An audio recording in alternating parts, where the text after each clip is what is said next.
et un partenaire essentiel.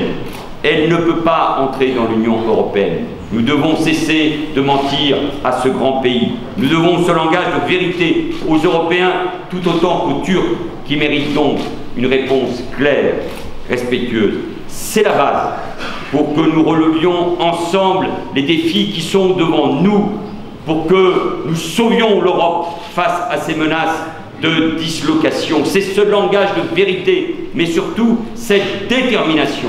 Si je suis élu président de la République, ça sera bien sûr au cœur de mes premières démarches, de mes premières initiatives. Il faudra tenir bon, tenir parole pour refonder l'Europe. Pourquoi ? Parce que le redressement français que nous devons poursuivre est au cœur de la renaissance européenne. La vocation, la mission de la France, ça a été toujours de parler au monde, d'être au cœur de la construction européenne. C'est intimement lié et c'est pour ça que le président de la République doit pleinement incarner le redressement français, le redressement du Sénat et la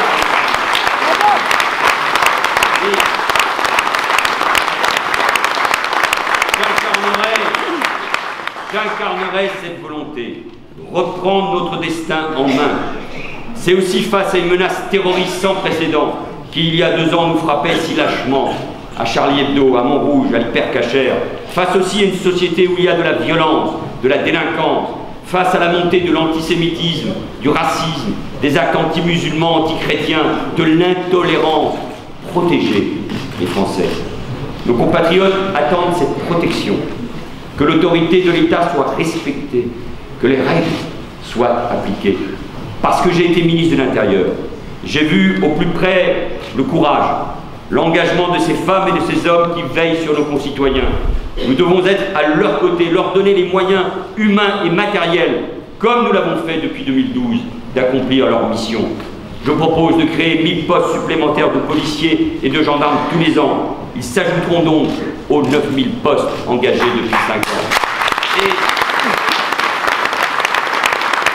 parce que l'élection présidentielle, c'est un moment de vérité, je veux que François Fillon explique aux Français comment il compte s'y prendre, lui dont le gouvernement a supprimé 13 000 postes de policiers et de gendarmes, lui qui déclarait il y a encore quelques mois que la sécurité n'était pas...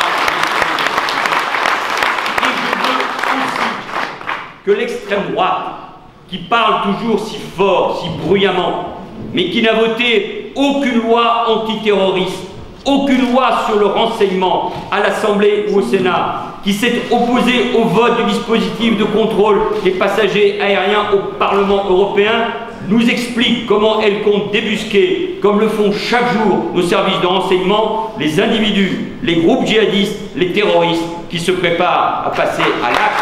C'est nous qui défendons les Français. Nous avons changé d'époque. Nous sommes sortis d'une forme d'insouciance. Nous devons nous réarmer, ce qui veut dire également continuer de donner les moyens à notre justice, à nos armées, en portant le budget de la défense à 2% du PIB, c'est-à-dire tout simplement de la richesse nationale, pour les effectifs, pour les moyens, pour les investissements, pour l'avenir, pour les opérations extérieures ou pour l'opération Sentinelle. Nous réarmer, mes chers amis, c'est aussi reprendre le combat des valeurs, être intraitable sur la question de la laïcité, qui est notre meilleur rempart contre tous les intégrismes, tous les fondamentalismes, qui protège la liberté de croire ou de ne pas croire. Je veux que nous luttions pied à pied contre le salafisme, les idées des frères musulmans, l'islamisme radical qui embrigade une partie de nos jeunesses. Et quand j'entends, vous l'avez peut-être vous aussi entendu jeudi soir, une jeune Française, brillante, diplômée, me dire que c'est le voile qui libère la femme, je me dis que nous n'avons pas une minute à perdre, que nous devons redoubler d'efforts pour expliquer ce qu'est la laïcité, notre conception de la liberté, notre attachement viscéral à l'égalité entre les femmes et les hommes. C'est le combat de la